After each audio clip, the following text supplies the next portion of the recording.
देवीं सरस्वतीं व्यासं ततो जयमुदीरयेत्। नष्टप्रायः स्वभद्रेषु नित्यं भागवतसेवया भगवतिरुत्तमश्लोके भक्तिः भवति नैष्ठिकी। ॐ जन्मान्तस्य त्वन्वयादितरतः चार्थेष्वभिज्ञः स्वराट् तेने ब्रह्महृदादिकवये मोह्यन्ते यत् सूर्यः। तेजो वारी मृदां यथा विनिमयो यत्र त्रिसर्गो अमृषां धाम्ना स्वेन सदा निरस्तकुहकं सत्यं परमं धीमहि। धर्मः प्रोजितकैतवत्र परमो निर्मत्सराणां सतां वेद्यं मातृवस्तु शिवदं तापत्रयोन्मूलनम्। श्रीमद्भागवत महामुनिकृते किं वा परमेश्वरः सद्यो हृतिवर्धत्रकृतिभिः शुश्रूषिततत्क्षणात् निगमकल्पतरोर्गलितं फलं सुखमुखाद्द्रव्ययुतसंयुतं पिबत भागवतं रसमालयं मुहुरहो रसिका भुवि भावुकाः। हरे कृष्णा कृष्ण कृष्ण हरे हरे, हरे राम राम राम हरे हरे। हरे कृष्ण कृष्ण कृष्ण हरे हरे, हरे राम राम राम हरे हरे। जय श्री राधे। तो आज हम लोग पढ़ने वाले हैं दत्तात्रेय जी के 24 गुरु, जिससे उन्होंने शिक्षा लेकर के इसी जीवन में मुक्त होकर उन्मुक्त रूप से विचरण किया करते हैं।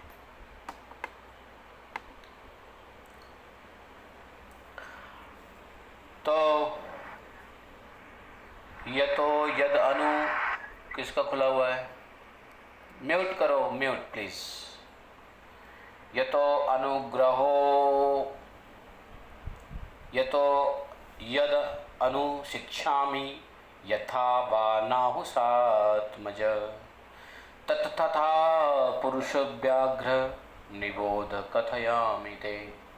सस्वत् परार्थ सर्वेह परार्थेकांत संभवः साधु शिक्षेत भूभृतो नगशिष्यः परात्मतां प्राणवृत्त्यैव सन्तुष्यै मुनिः निर्वेन्द्रियप्रियैः ज्ञानं यथा न नश्येत नावक्रियेत वाङ्मनः। विषयेष्वाविशन्योगी नानाधर्मेषु सर्वतः गुणदोषव्यपेतात्मा न विसज्जेत वायुवत्। ॐ अज्ञानतिमिरान्धस्य ज्ञानाञ्जनशलाखया चक्षुरुन्मीलितं येन तस्मै श्रीगुरुवे नमः। श्रीचैतन्यमनोभीष्टं स्थापितं येन भूतले स्वयं रूप कदा मह्यं ददाति स्वपदान्तिकम्। वन्देऽहं श्रीगुरो श्रुतपदकमलं शीघ्रो न वैष्णवांश श्रीरूपं सागरजातं सहगण रघुनाथान्वितं तं सजीवं साद्वैतं सावधूतं परिजनसहितं श्रीकृष्णचैतन्यदेवं श्रीराधाकृष्णपादान् सहगण ललिता श्रीविशाखान्वितांश्च। हे कृष्ण करुणा सिन्धो दीनबन्धो जगत्पते गोपेश गोपिकान्तं राधाकान्तं नमोऽस्तुते। तप्त कांचन गौरांगी राधे वृंदावनेश्वरी वृषभानुसुते देवी प्रणमामि हरिप्रिये।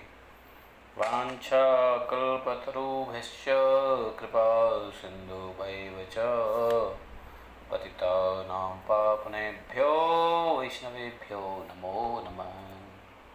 हरे कृष्ण। तो दत्तात्रेय जी ने राजा, क्या नाम था राजा का? यदु। राजा यदु से बोला number in chapter? हे नहुषात्मज 11:7:36। ठीक है, मेरे ख्याल से ये 11:7:36 ही है ना। हाँ, 11:7:36। हे नहुष आत्मज अर्थात हे ययाति नंदन, हे पुरुष श्रेष्ठ, मैंने जिस प्रकार जो कुछ भी शिक्षा ली है, सीखा है जिन से, उसे तुम भी जान लो। समझे?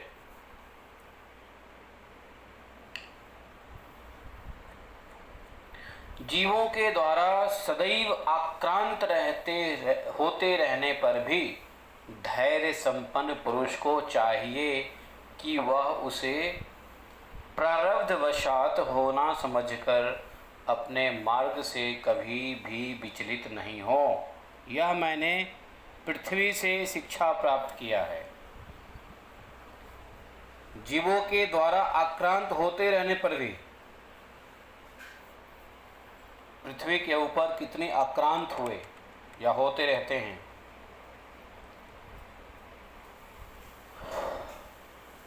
लेकिन पृथ्वी धैर्य नहीं खोती है।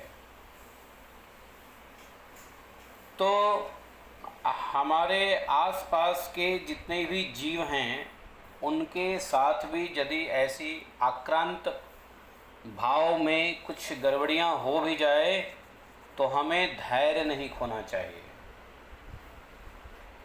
गंभीर पृथ्वी की तरह धैर्य संपन्न होना चाहिए। क्यों? उसको प्रारब्ध समझ करके अपने मार्ग से विचलित ना हो, और जो आपको भगवत कार्य करने के रास्ते पे चल पड़े हो वो करते रहो।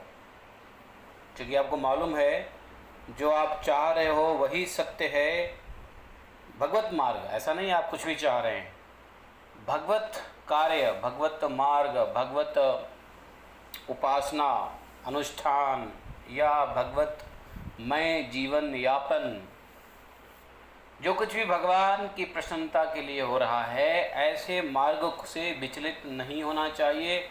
इसको प्रारब्ध समझ करके धैर्य धारण करना चाहिए। ये शिक्षा कह रहे हैं मैंने पृथ्वी से प्राप्त की, नंबर 1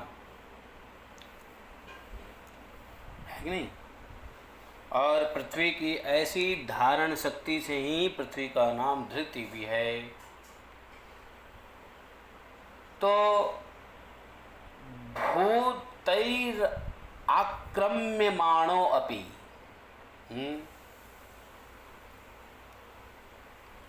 अगला गुरु के बारे में बताते हैं। सस्वत परार्थ सर्वेह प्रार्थे कांत संभव साधु शिक्षेत भूभृतो नग शिष्य परात्मताम। अगला शिक्षा ग्रहण किया है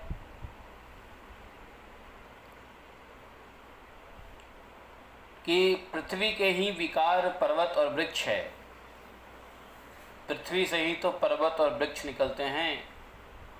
तो उनसे मैंने शिक्षा ग्रहण किया है कि जैसे पर्वत और वृक्ष की सारी चेष्टाएं परार्थ ही होती है, उनका जन्म ही दूसरे के लिए होता है। साधु पुरुष को चाहिए कि उनकी शिष्यता स्वीकार करके परोपकार की शिक्षा ग्रहण करें।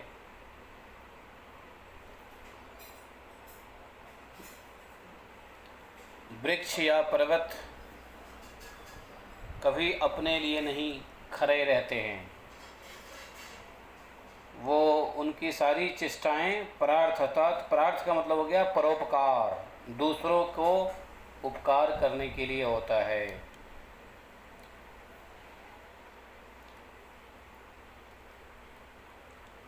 वृक्ष का जन्म ही दूसरों के लिए होता है। तो साधु पुरुष को चाहिए कि उनको अपना गुरु बनाएं और उनकी शिष्यता अर्थात शिष्यता स्वीकार करके परोपकार की शिक्षा ग्रहण करें। प्राणवृत्त्यैव संतुष्यन् मुनीन्द्र। शरीर के भीतर रहने वाली प्राणवायु जो आती और जाती है ना, प्राणवायु जो हम श्वास लेते हैं, इससे भी शिक्षा बोला लेने की जरूरत है। जैसे प्राण आहार मात्र की इच्छा रखता है और आहार की ही प्राप्ति से वह संतुष्ट हो जाता है, उसी तरह साधक को भी चाहिए कि वह उतने से ही संतुष्ट रहे जितने में उसका निर्वाह हो जाए।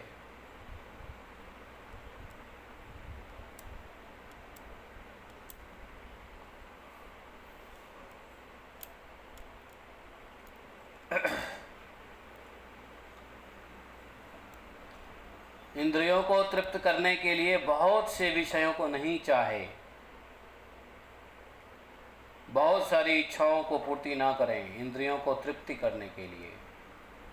कहने का तात्पर्य यह है कि उतने ही विषय का भोग करे जिससे बुद्धि विकृत ना हो जाए, मन चंचल ना हो जाए और वाणी व्यर्थ की बातें ना करने लग जाए। बस इतना ही विषय भोग करना चाहिए। लेकिन विषय भोग करने से यदि बुद्धि विकृत हो रही है या हो सकती है तो उतना ना करें। अगर ऐसी भोग करने से मन चंचल हो रहा हो तो भी वो ना करें, वाणी व्यर्थ की बातें करना पड़े तो भी ना करें ऐसा भोग विषय।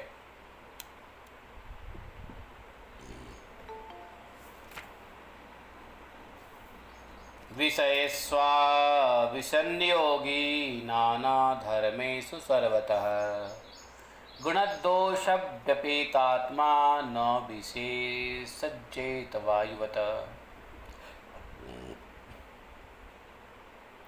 और शरीर के बाहर रहने वाली वायु से हमने सीखा है कि जैसे वायु अनेक स्थान में जाती है किंतु वह कहीं भी आसक्त नहीं होती है। पहले बताओ प्राण के बारे में समझो, प्राण से क्या शिक्षा लेना है? प्राण से समझ गए? प्राण देखो, प्राणवायु तो बहुत है संसार में, लेकिन शरीर में उतना ही जाता है जितना शरीर को आवश्यक होता है। प्राण ऐसा नहीं है कि ऑक्सीजन की ज़रूरत है तो ऑक्सीजन को आप 10 लीटर ऑक्सीजन ले लो आप शरीर में, ऐसा हो सकता है? कभी नहीं हो सकता है।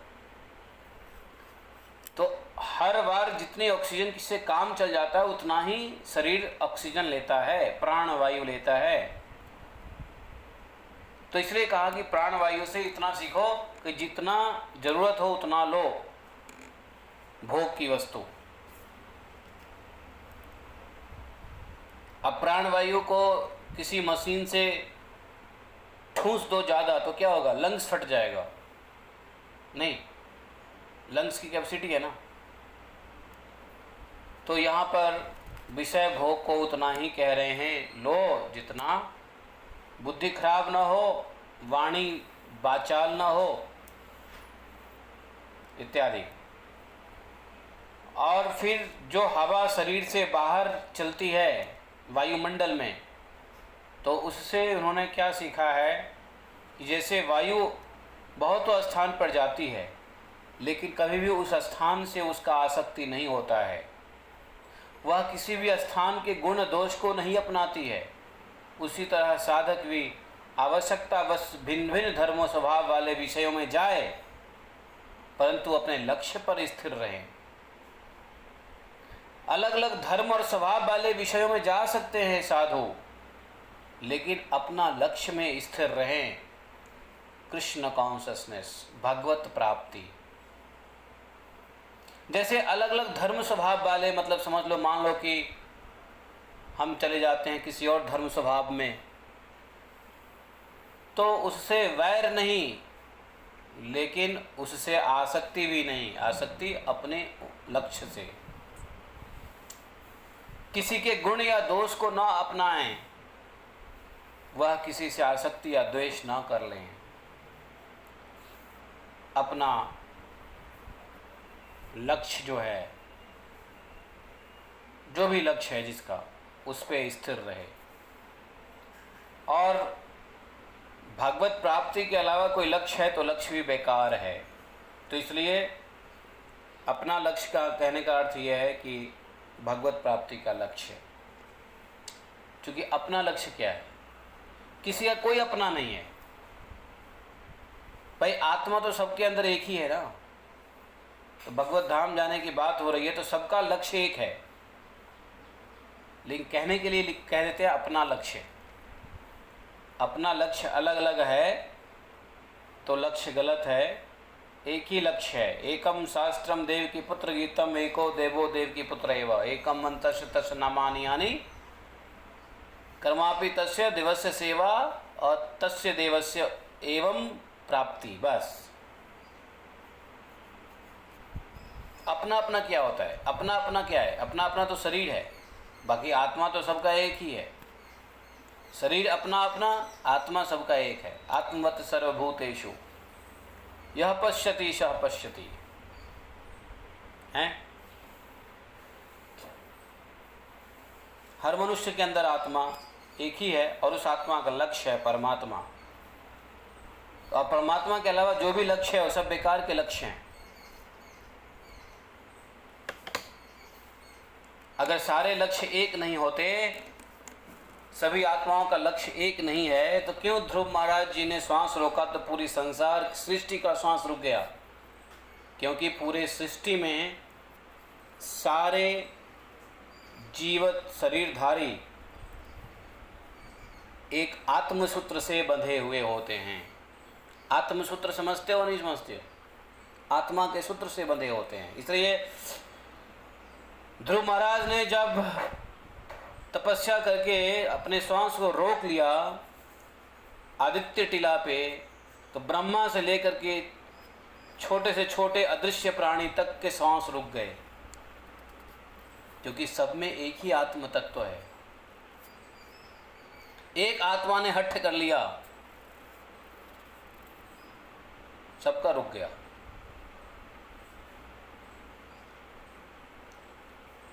अब आप कहते हो जब एक साधु भगवत धाम जाने का प्रण करता है तो फिर सारे आत्माओं को जाना चाहिए, फिर तो सब आत्म तत्व तो एक ही है। ऐसा भी प्रश्न उठ सकता है कि नहीं उठ सकता है? तो यहाँ तो भगवत धाम साधना परक है, प्रेम परक है, जिसके अंदर में इंडिविजुअल जो फ्रैक्शन ऑफ दैट आत्मा है, आत्मा की चिंगारी है जिसके अंदर में, उसके अगर संस्कार शरीर खत्म हो गए हों तभी जाकर के वह व्यक्ति उस वह चिंगारी, आत्म से चिंगारी कहते हैं ना, आत्मश्लाखा, भगवत धाम जा सकता है। तो वो अलग बात है। वायु का कोई गुण होता ही नहीं है, नहीं। गंध जो है, जैसे कहोगे हवा चलता है, तो हवा चलता है और कुछ खुशबू आती है, तो क्या खुशबू का गंध, खुशबू जो खुशबू है वो हवा की है? हवा की वास्तव में कोई खुशबू नहीं होती है। वायु तो गंधहीन है, गुणहीन है। वो तो पृथ्वी के गंध को आगे की ओर ढोता रहता है। हवा का अपना कोई गंध नहीं, कोई गुण नहीं।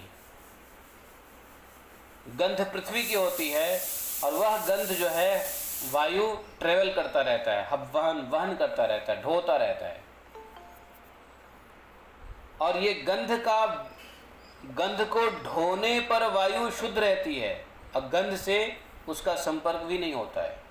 इस तरह साधक का जब पार्थिव शरीर से संबंध होता है तब तक उसको शरीर की व्याधि, पीड़ा, भूख आदि सहना पड़ता है। अपने को आत्म रूप में देखने वाला साधक शरीर और गुण का आश्रय होने पर भी उनसे सर्वथा निर्लिप्त ही रहता है, जैसे वायु गंधहीन है।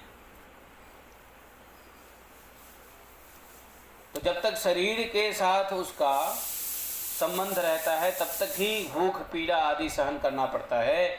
लेकिन आत्म रूप से देखने वाले साधक को यह गुण, शरीर का धर्म निर्लिप्त रहता है, शरीर गुण के धर्म से अछूत रहता है। उसी प्रकार कह रहे हैं अंतरहित स्थिर जंगमेषु ब्रह्मात्म भावेन समन्वयेन। जिस तरह आकाश जड़ जंगम सभी पदार्थों में प्रविष्ट है, आकाश जड़ जंगम सभी पदार्थों में प्रविष्ट है, उसी प्रकार लेकिन वह यद्यपि उपाधियों के भेद से अनेक प्रतीत होता है आकाश, किंतु आकाश एक ही है, अनेक नहीं है। आकाश देखो जड़ में भी है, जंगम में भी है, सभी पदार्थों में प्रविष्ट होता है और उपाधियों के भेद से अनेक प्रतीत भी होता है तो आकाश एक, अनेक तो है नहीं। उसी तरह आत्मा एक है और सभी वस्तुओं में व्यापक है। ऐसा होने पर भी आत्मा उसी तरह जड़ जंगम सभी पदार्थ से अनासक्त है, जिस तरह आकाश घटपट आदि किसी से परिच्छिन्न न होकर अपरिच्छिन्न है, एक नहीं होकर के अलग है। आत्मा यद्यपि आकाश से भी महान है, फिर भी उसकी समता किसी तरह आकाश से की जा सकती है। इसलिए साधक को आत्मा की भावना आकाश के समान करनी चाहिए। हाँ, कहते हैं जो व्यक्ति आकाश की ओर देखे उसके वह सर्वभूत आत्मा के रूप में दिखता है, उसकी दृष्टिकोण सर्वभूत आत्मा की हो जाती है। सर्वभूत ईशु आत्मा, क्योंकि आकाश की तरफ दृष्टिपात करने से एक चेतना होता है कि सब जगह आकाश है और आकाश तत्व जो है वो आत्म तत्व से को रिप्रेजेंट करता है। वैसे आत्म तत्व आकाश तत्व से काफ़ी श्रेष्ठ है, वो तो दिव्य है और यह मटेरियल है, लेकिन ऐसा भावना किया जाता है कि वह सब में आत्मा की तरह ही फैले हुए हैं, तो इसलिए आकाश से ऐसी शिक्षा लेनी चाहिए। तो सभी जगह आत्म तत्व को देखने के लिए आकाश तत्व को देखना बहुत ज़रूरी है। जैसे आग लगती है, पानी बरसता है, अन्न आदि पैदा होता है और नष्ट होता है, वायु की प्रेरणा से मेघ आते हैं, वायु की प्रेरणा से मेघ आते और चलते जाते हैं, किंतु वह सब कुछ होने पर भी आकाश उन सबों से अछूत रहता है। आकाश की दृष्टि से सब कुछ, यह सब कुछ है नहीं। इसी तरह भूत भविष्यत एवं वर्तमान के चक्र में न जाने कितने नामों और रूपों की सृष्टि और प्रलय भी हुए, किंतु आत्मा के साथ उनका कोई स्पर्श नहीं होता है।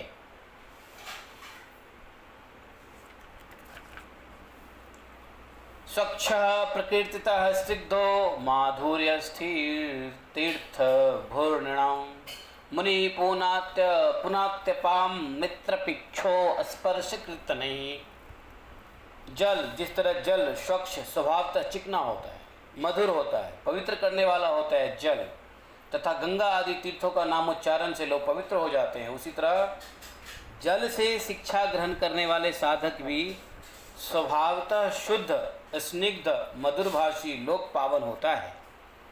जल से शिक्षा ग्रहण करने वाले साधक अपने दर्शन स्पर्श तथा नामोच्चारण से लोगों को पवित्र बना देते हैं। तो जल से क्या शिक्षा लेनी चाहिए? जल से शिक्षा लेनी चाहिए शुद्धता। जल हर चीज़ को शुद्ध कर देता है। कुछ गंदा हो गया जल से साफ़ कर देते हैं, नहीं क्या? कपड़ा गंदा हो गया जल से साफ़ कर देते हैं, शरीर गंदा हुआ जल से नहा लेते हैं। तो जल कितना इम्पोर्टेंट है, नहीं? तो जल से स्वच्छता, और जल का स्वभाव क्या है? तरलता, सरलता, चिकना, है ना? और जल का स्वभाव मधुर भी होता है, जल हम पीते भी हैं, और पवित्र करने वाला होता है। तो इसलिए जल से शिक्षा ग्रहण करने वाले साधक का स्वभाव भी शुद्ध होता है, सरल होता है, स्निग्ध होता है, मधुर होता है और लोगों को शुद्ध करने वाला होता है। जल से शिक्षा ग्रहण करने वाले साधक अपने दर्शन स्पर्श तथा नामोच्चारण से लोगों को पवित्र कर देते हैं। हे राजन, मैंने अग्नि से यह शिक्षा प्राप्त किया है, जैसे अग्नि तेजस्वी है उसी तरह अपनी तपस्या से तेजस्वी साधक अपनी इंद्रियों से अनभिभूत होता है। उसके पास खाने के लिए पेट के सिवा दूसरा कोई पात्र नहीं रहता है। इस प्रकार का साधक सब कुछ खाकर भी अग्नि की तरह दोष से संपृक्त नहीं होता, अर्थात दूषित नहीं होता। तो तेजस्वी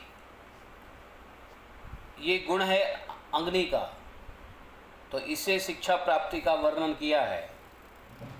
अत्यधिक ज्ञान संपन्न होने के कारण, तेजस्वी और तपस्या के कारण विशेष रूप से दीप्ति संपन्न, सभी प्रकार के परिग्रहों से रहित इस प्रकार का मननशील साधक सब कुछ खा लेने के बाद भी अन्न के दोष से दूषित नहीं होता है।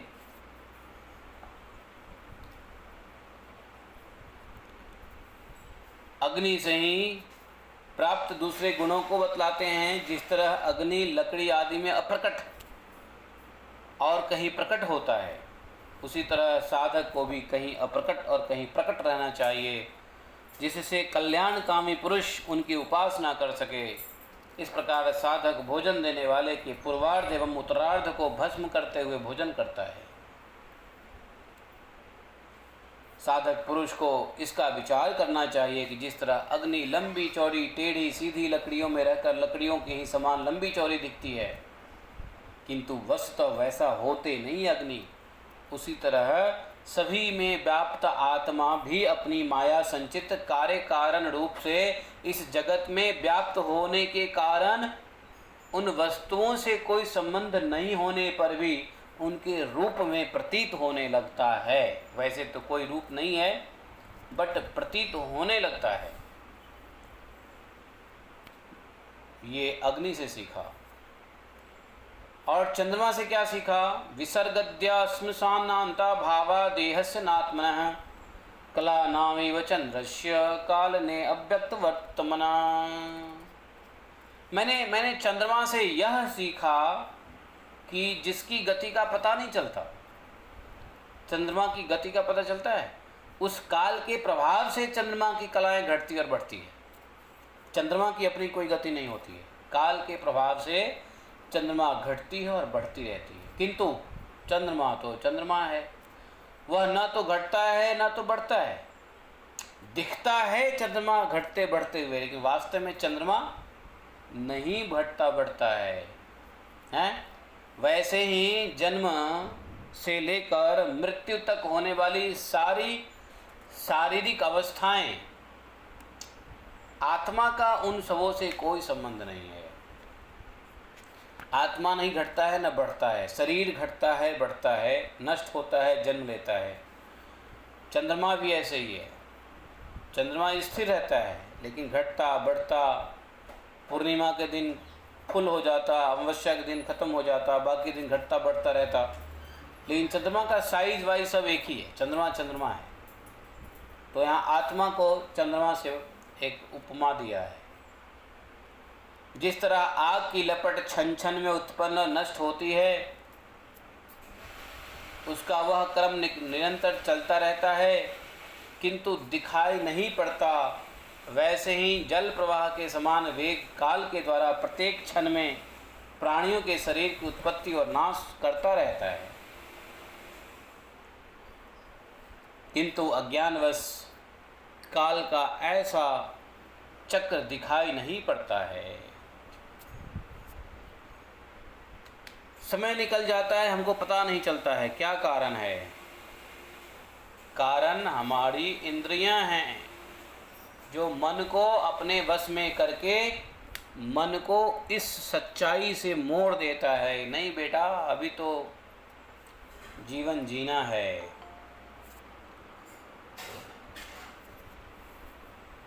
तो मन क्यों भटकता है? इंद्रिय के वश में रह करके मन काल को भी भूल जाते हैं।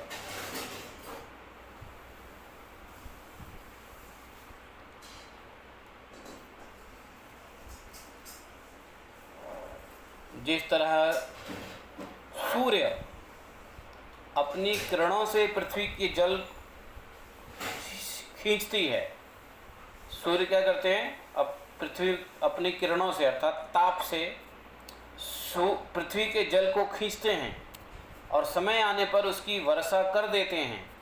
वैसे ही योगी पुरुष अपने इंद्रियों के द्वारा विषयों का ग्रहण करता है और समय आने पर उसका त्याग भी कर देता है। योगी पुरुष क्या करता है, अपने इंद्रियों के द्वारा विषय को ग्रहण करता है तो करे, लेकिन समय आने पर विषय का त्याग भी कर देता है। सूर्य से सीखना पड़ेगा। सूर्य जल को सोखते हैं लेकिन समय आने पर छोड़ भी देते हैं, बरसात के समय बारिश कर देते हैं। एक बूंद भी सूर्य जल को ग्रहण नहीं करते हैं। वैसे ही योगी लोग विषयों को ग्रहण करते हैं लेकिन समय के साथ छोड़ भी देते हैं। किसी भी समय उसे इंद्रियों के विषय में आसक्ति नहीं होती है। मर्जी है तो छोड़ दिया, मर्जी है तो पकड़ लिया। वो इंद्रिय विषयों के वश में नहीं होते हैं योगी, लेकिन इंद्रियों के विषय को योगी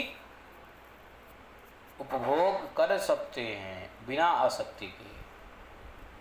बताया जैसे कि मोटी बुद्धि वाला व्यक्ति अलग अलग जल के बर्तनों में अलग अलग सूर्य को समझता है। जैसे जल में अनेक बर्तन में जल डाल दो तो सभी बर्तन में सूर्य दिखाई देता है, तो वो समझता है कि सूर्य इतने प्रकार के हैं, किंतु सूर्य तो एक जैसा है। उसी तरह से आत्मा स्वरूपतः एक है, अलग अलग व्यक्तियों में अलग अलग प्रतीत होता है। आत्मा की भिन्नता की प्रतीति का कारण शरीर रूपी उपाधियों की भिन्नता के कारण होती है। इस तरह जैसे जल पात्र की भिन्नता का कारण सूर्य अनेक प्रतीत होते हैं, तो ऐसा किस लिए होता है, मोटी बुद्धि वाले व्यक्तियों के लिए होता है। आप समझ रहे हैं, ये सारा ज्ञान किस लिए दिया जा रहा है, यह पश्यति सह पश्यति आत्मवत सर्वभूतेषु, इसके लिए सारा ज्ञान दिया जा रहा है। कहीं पर किसी के साथ बहुत अधिक स्नेह नहीं करना चाहिए। नाति स्नेह प्रसंगो वा कर्तव्य क्वापके नचिता कुर्वन् विदन्ते संतापम कपोत इव दीनधिः। कहीं पर किसी के साथ बहुत अधिक स्नेह नहीं करना चाहिए। जब वह याद करता है तो उसकी बुद्धि अपना स्वतंत्र खो दीन बने हुए कबूतर के समान वह संताप को प्राप्त करता है। हाँ, वो कहानी सुना ना, ब्याध वाली कहानी सुना ना, किस प्रकार से दो क्रंची होते हैं। क्रंची को ब्याध मार देता है, क्रंच उसके लिए रोता रहता है। तो कहते हैं ये क्यों होता है, स्नेह पास के कारण। तो बहुत अधिक स्नेह नहीं करना चाहिए, क्योंकि अधिक स्नेह करने से क्या होगा, जब आप याद करोगे तो आपकी बुद्धि अपनी स्वतंत्रता खो देगी और आप उस स्नेहशील वस्तुओं से ही आपका बुद्धि उसमें लगेगा और वह दुख की अनुभूति करेगा। तो अधिक स्नेह से दुख होता है, मालूम है।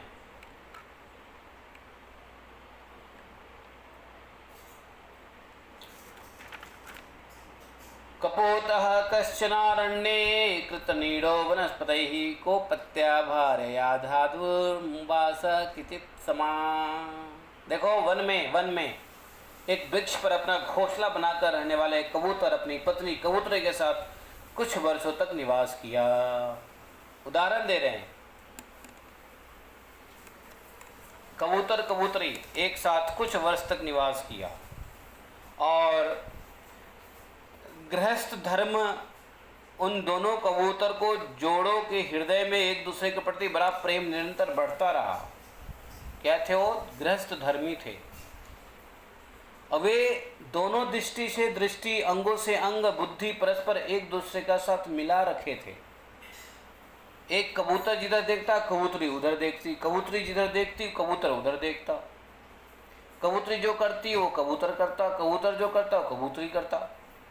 मतलब दृष्टिम दृष्टया अंगम अंगेन बुद्धि बुद्धया बबंधो, बताओ बबंधंतो। तो ऐसा हो गया, ऐसा प्रेम डेवलप हो गया गृहस्थ धर्मी कबूतर कबूतरी के जोड़े को। सय्या स्नाटन स्थान वार्ता क्रीड़ा स्नादिकम मिथुनी भूय वैस्त्रब्धौ चेतुर्वनराज स्यु। एक दूसरे की जोड़ी बनाकर दोनों का एक दूसरे पर इतना विश्वास हो गया था कि वे दोनों साथ साथ ही बैठते, सोते, घूमते फिरते, ठहरते, बातचीत करते, खेलते, खाते पीते और उस वनमाली में, उस वन में विचरण करते थे। सय्या स्नाट नस्थान वार्ता क्रीड़ा स्नादिकम यय्यम वाछन्ति सा राजन, हे राजन यय्यम वांछन्ति तम कामम अजितेन्द्रियः। वह कबूतरी जो जो चाहती थी, कामुक कबूतर उसको कष्ट उठाकर भी उसके इच्छाओं को पूरा करता था और कबूतरी भी उस कबूतर की इच्छा पूर्ण करती थी। कबूतर जो चाहता कबूतरी इच्छा पूर्ण करती और कबूतर जो चाहता, तो इस प्रकार से एक दूसरे की इच्छा पूर्ण करती थी कबूतर कबूतरी।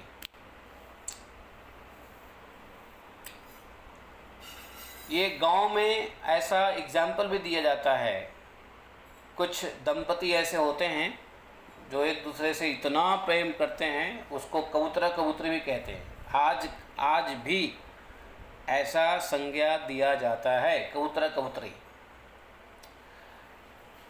कबूतरी ने समय के अनुसार गर्भ धारण किया। कपोत मतलब कबूतर और कपोती मतलब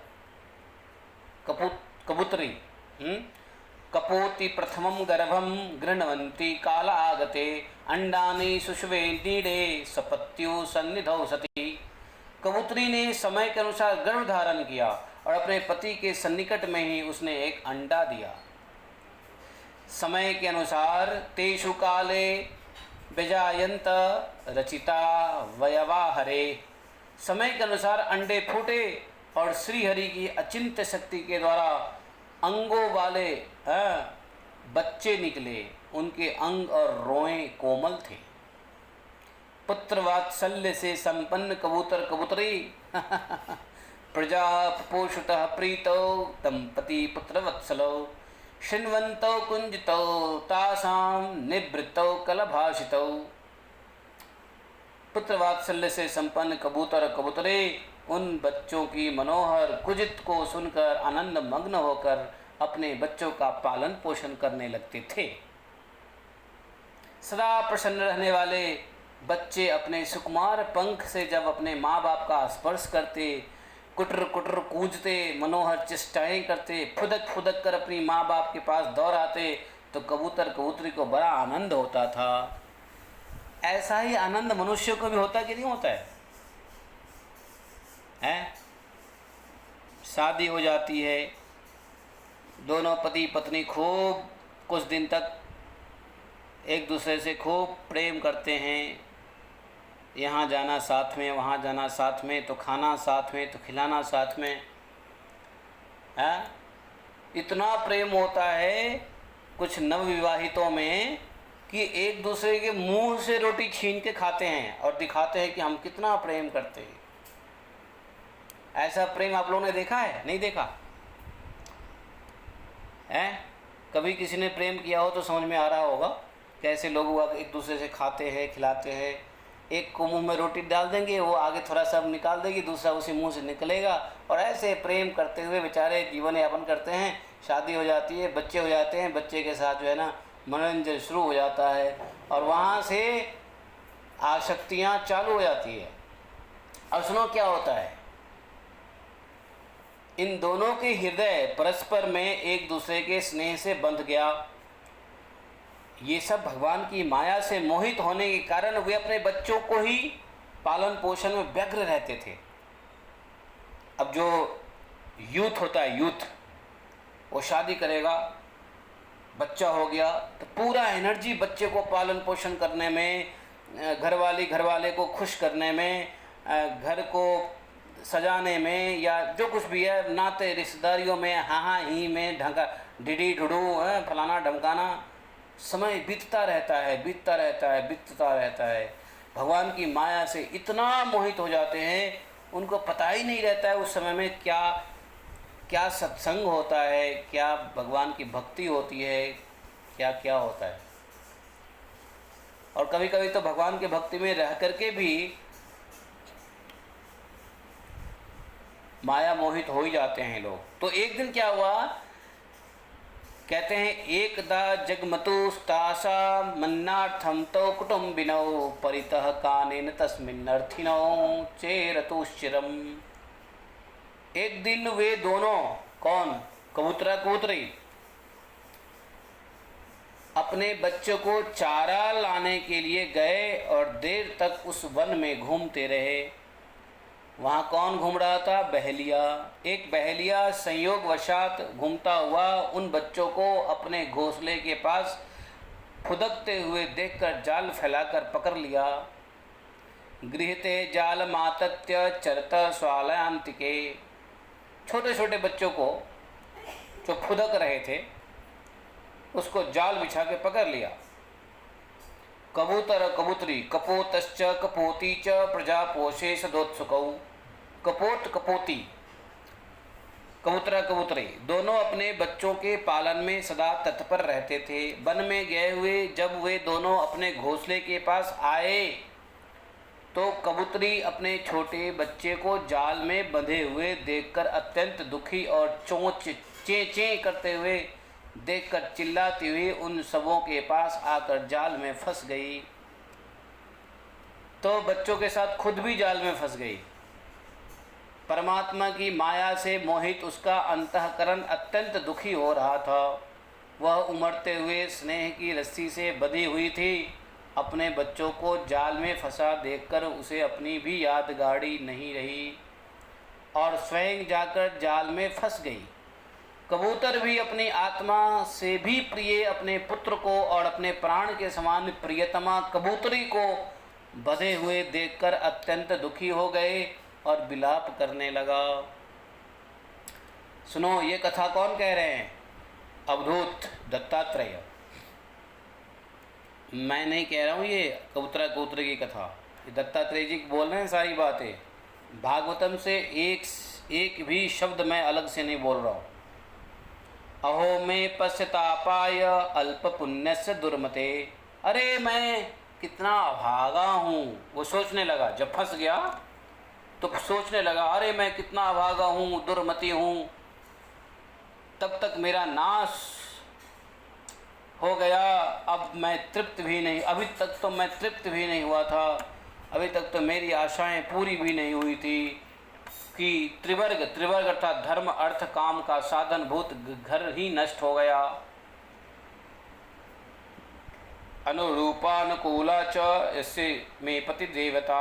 मेरी पत्नी मेरी अनुकूल और अनुरूप थी, वह पतिव्रता थी। वह मुझे इस शून्य घोषला रूपी गृह में छोड़कर मेरे साधु प्रकृति के बच्चे के साथ स्वर्ग जा रही है। देखो देखो देखो। सो अहम शून्य गृहे दीनो मृतदारा मृत प्रजा। वह मैं इस शून्य गृह से देखकर दीन होकर रहूँगा। शून्य गृह समझे ना? अरे सूना साना घर। शून्य गृह का मतलब सूना साना घर। सो हम शून्य गृह अर्थात अकेले घर में, खाली घर को शून्य घर कहते हैं, ठीक है। तो मैं इस खाली घर में दीनहीन बनकर रहूँगा। मेरी पत्नी भी मर गई, मेरे बच्चे भी मर गए, अब मैं किसके लिए जीना चाहता हूँ? विधुर होकर जीना तो दुखमय ही जीना है। विधुर मतलब समझे? विधवा। विधवा कहते हैं जिसके हस्बैंड मर जाए विधवा, और जिसके वाइफ मर जाए वो विधुर हो जाता है। तो विधुर होकर जीना तो दुखमय ही जीना है। ऐसा जीना तो जीना ही क्या। राजन, कबूतर के बच्चे जाल में फंसकर फरफरा रहे थे, तरफरा रहे थे। दिख रहा था, वह कबूतर देख रहा था कि कैसे उसका बेटा काल के गाल में है वह मूर्ख कबूतर यह सब देखते हुए इतना दीन बन गया, इतना दीन बन गया, वह स्वयं जाल में कूद पड़ा।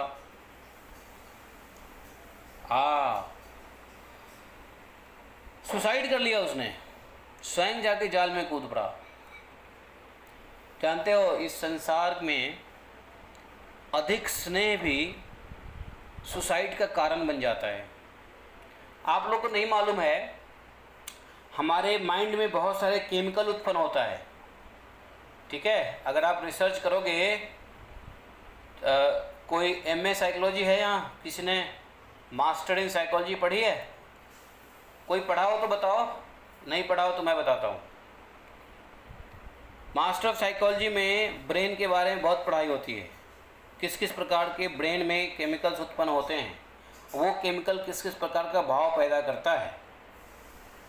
तो जानते हो, अधिक स्नेह, अपने घर संसार से अधिक स्नेह भी एक ऐसे केमिकल को पैदा करता है कि उसको समय के साथ भय पैदा हो जाता है कि यदि मेरा बच्चा बाहर चला गया, यदि मेरा बच्चा नहीं रहा, या यदि मेरा बच्चा किसी वजह से मेरे से दूर हो गया, या मेरे पति दूर हो गए, या मेरा ये दूर हो गया, मेरा वो दूर हो गया, जिससे भी उसको अधिक स्नेह है, तो उसको लगता है कि ये जीना क्या जीना है।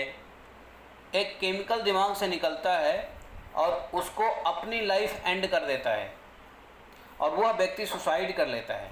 आपको बहुत बार ऐसा लगेगा कि घर में कुछ हो ही नहीं रहा था, कोई तकलीफ़ नहीं थी, सब ठीक ठाक चल रहा था, फिर भी सुसाइड कर लिया। कारण क्या होता है मालूम है? अधिक स्नेह के कारण यह केमिकल उत्पन्न हो जाता है।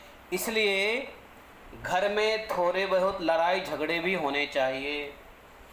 अब कहोगे अरे क्या बात है, हाँ, थोड़े बहुत नाराज़गी, मान, थोड़ा सा लड़ाई झगड़ा होते रहना चाहिए। सिर्फ प्रेम प्रेम प्रेम प्रेम से भी सुसाइडल थॉट्स आते हैं, केमिकल लोचा होता है, ये प्रूवन है। आप लोग थोड़ा सा वर्कआउट करोगे तो पता चलेगा। ऐसे बहुत सारी घटनाएं हुई हैं जहाँ पे कोई कारण नहीं था सुसाइड करने का। धन है, संपत्ति है, ऐश्वर्य है, सब कुछ है, बच्चे अच्छे हैं, पति अच्छा है, पत्नी अच्छे हैं, माँ बाप भी ठीक है, सब ठीक है, लेकिन तब भी वो सुसाइड कर लिया। कारण क्या होता है? ओवरवेलमिंग स्नेह है, अफेक्शन। कहते हैं ना, मीठा मीठा अधिक भी जहर होता है, और मीठा ना हो तो भी फीका होता है। तो इसलिए अधिक स्नेह करना हो तो सिर्फ भगवान में ही करो, नहीं तो इस संसार में अधिक स्नेह करने से भी आत्महत्या हो जाता है। यही बात बता रहे हैं कौन? महाराज को दत्तात्रेय जी बता रहे हैं। यह कबूतर क्या किया? स्नेह के कारण बेचारा खुद जो है अपने को सुसाइड कर लिया। वो उसकी चेतना नहीं रही कि मेरे पास समय है, अभी भी संभल जाऊं, लेकिन वो खुद भी उसी में गिर गया और बेचारा मर गया। अब उस गृहस्थ आश्रमी कबूतर के बच्चे कबूतरी को पाकर वह क्रूर बहेलिया बड़ा प्रसन्न हुआ और अपने घर को चला गया। एक बात बताऊं या नहीं बताऊं? बोलो तो बताऊं या नहीं बताऊं? क्या बताऊं? क्या बताऊं? आज आवाज़ ब्रेक हो रही है हमारी क्या? आप लोग की ब्रेक हो रही है? नहीं ब्रेक नहीं हो रहा, सही है। अच्छा, सही है।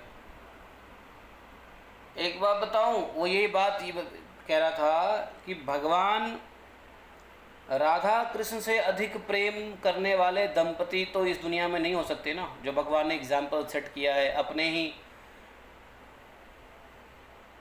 राधा रानी जो उनके भगवान के स्वांग है, राधा कृष्ण में कोई अंतर नहीं है। तो राधा और कृष्ण के बीच में जो प्रेम हो सकता है वो प्रेम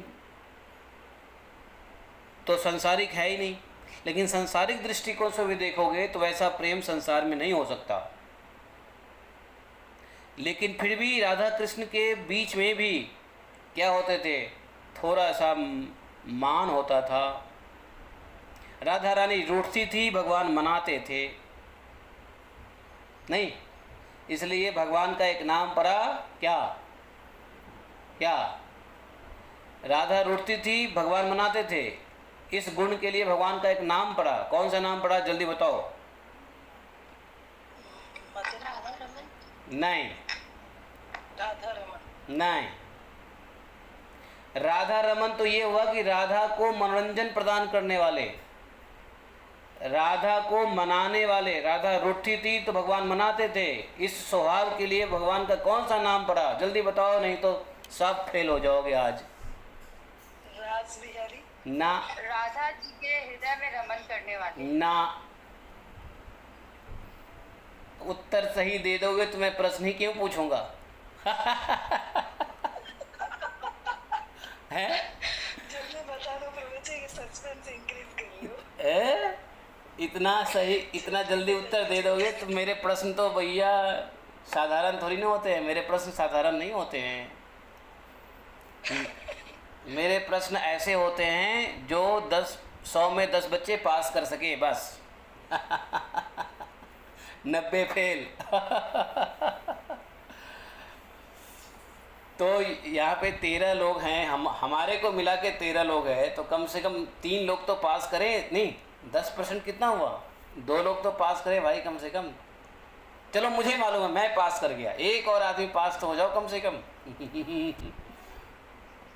बताओ, किसी को नहीं मालूम, हद हो गया। राधा रानी रूठती थी, भगवान मनाते थे। इसको लेके भगवान का एक नाम, हाँ पास कर गई। श्री श्री राधा मान बिहारी, मान बिहारी, यस, श्री श्री राधा मान बिहारी पास हो गई, पास हो गई। अरे बोल दिया उन्होंने, बोल दिया। अब सब लोग कॉपी मत करो, पास हो गई। प्रभु मेरी टिकट पक्की है ना? पक्की। राधा मान बिहारी का दर्शन आपको कराऊंगा फ्री में। प्रभु जी मान बिहारी, तो उसका मतलब क्या हुआ प्रभु जी? मान बिहारी श्री श्री राधा मान बिहारी अर्थात भगवान जो राधा के मान को मनाते हैं। राधा मान करती है, राधा रूठती है और भगवान मनाते हैं। इसलिए श्री श्री, म्यूट कर लो, म्यूट कर लो। श्री श्री राधा मान बिहारी जी की जय। प्रभु जी पर हम लोग रूठे तो कोई नहीं मनाते। नहीं, आप लोग रूठते हो तो सब मनाते हैं, बच्चे मनाते हैं, हस्बैंड मनाते हैं, दोस्त मनाते हैं, भक्त भी मनाते हैं।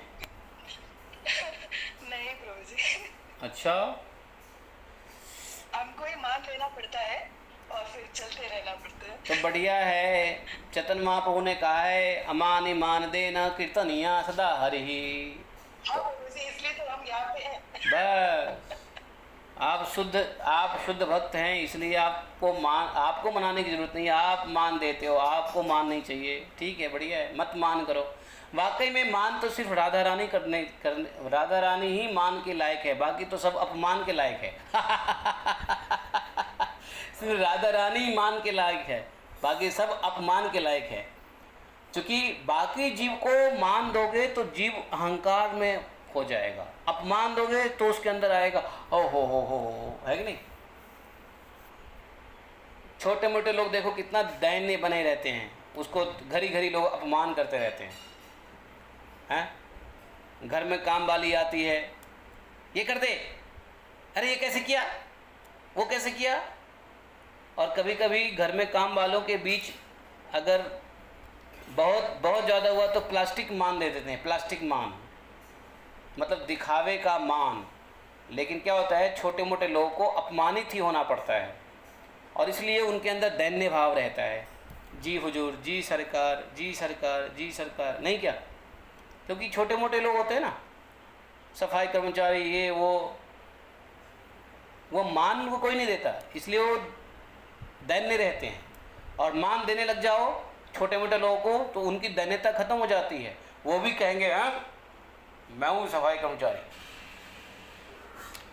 तो मान तो सिर्फ राधा रानी के ही अधिकार क्षेत्र में है, बाकी सब अपमान के क्षेत्र में है। आपको मान चाहिए या अपमान?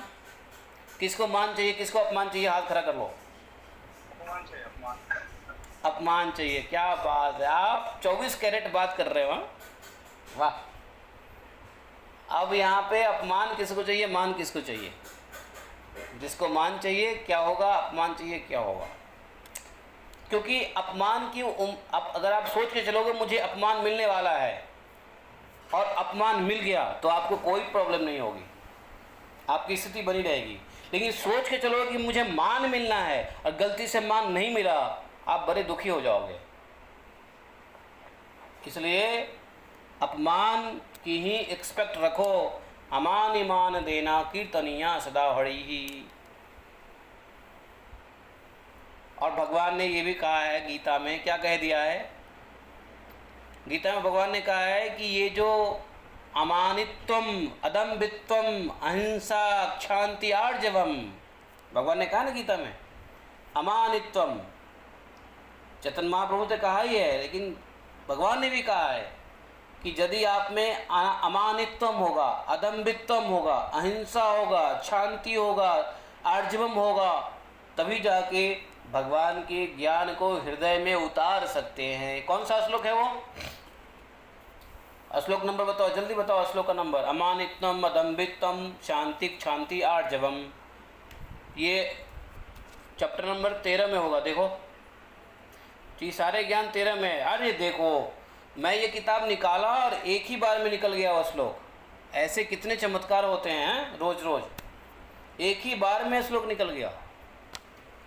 ये है 13 का क्या हुआ? हरि बोल। तो ये 13 का 8 श्लोक है।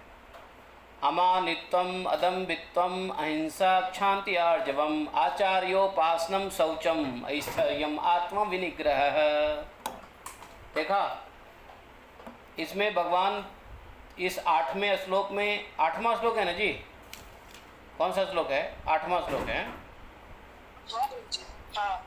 तो 8वें श्लोक में भगवान ने कहा है कि अगर आप भगवत ज्ञान लेना चाहते हो तो ये 9 गुण आना चाहिए। 9 क्वालिटीज वन शुड हैव। ये कौन कौन सा 9 क्वालिटी है?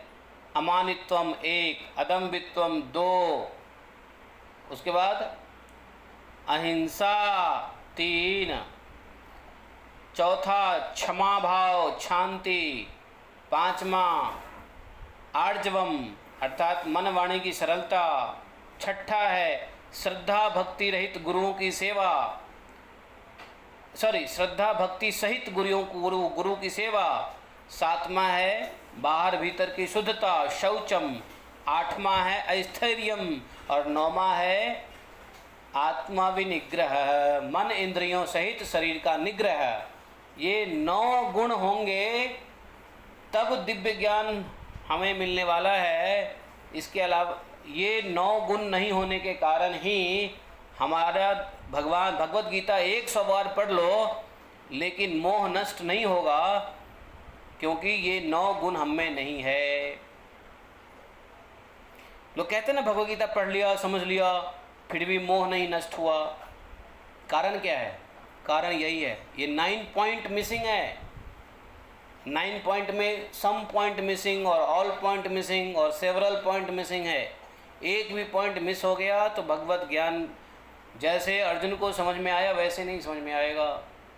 नहीं तो भगवत गीता का तो ज्ञान ऐसा है कि भगवान सामने आ जाए ज्ञान मार्ग से।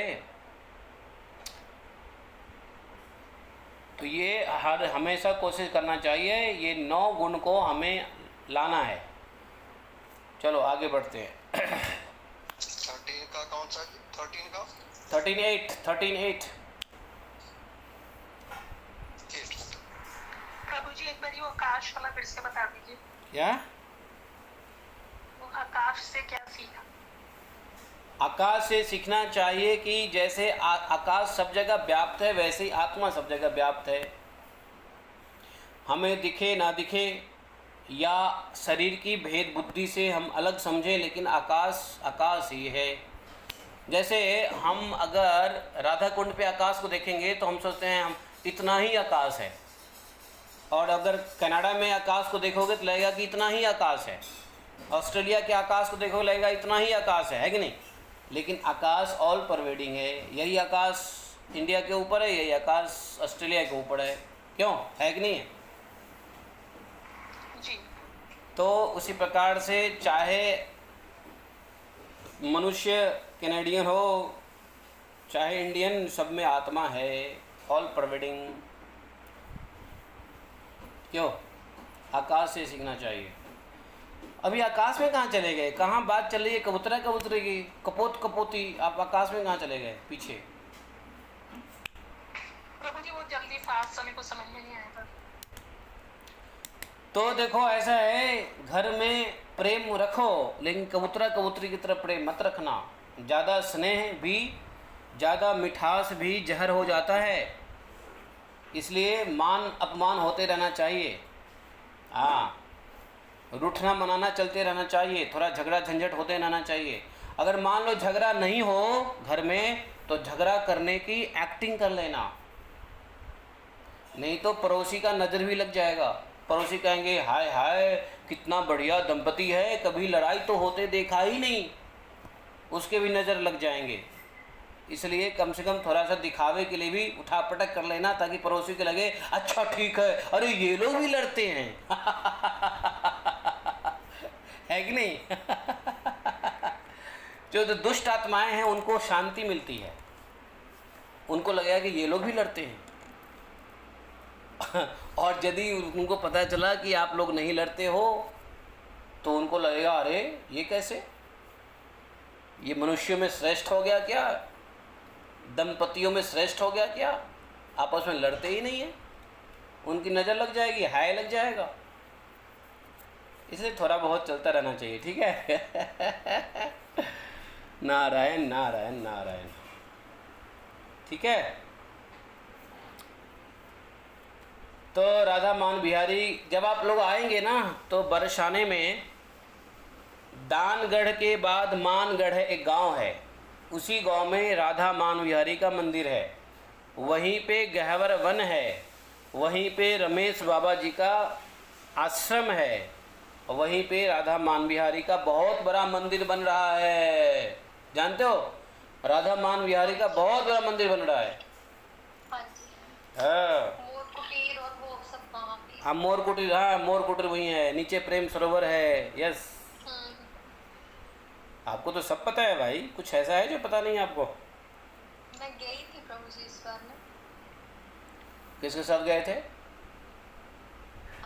मैं जो गुरु महाराज जी के बड़े ब्रदर है ना, हम सारे मिलके गए थे। अच्छा, तो फिर 8-10 लोग। हाँ, गुरु महाराज जी के तो गए थे शायद, इसलिए आपको मान बिहारी याद आ गया, वरना जो नहीं गए हैं उनको याद ही नहीं आता मान बिहारी। आपने क्लू दे दिया था ना, मान वाला।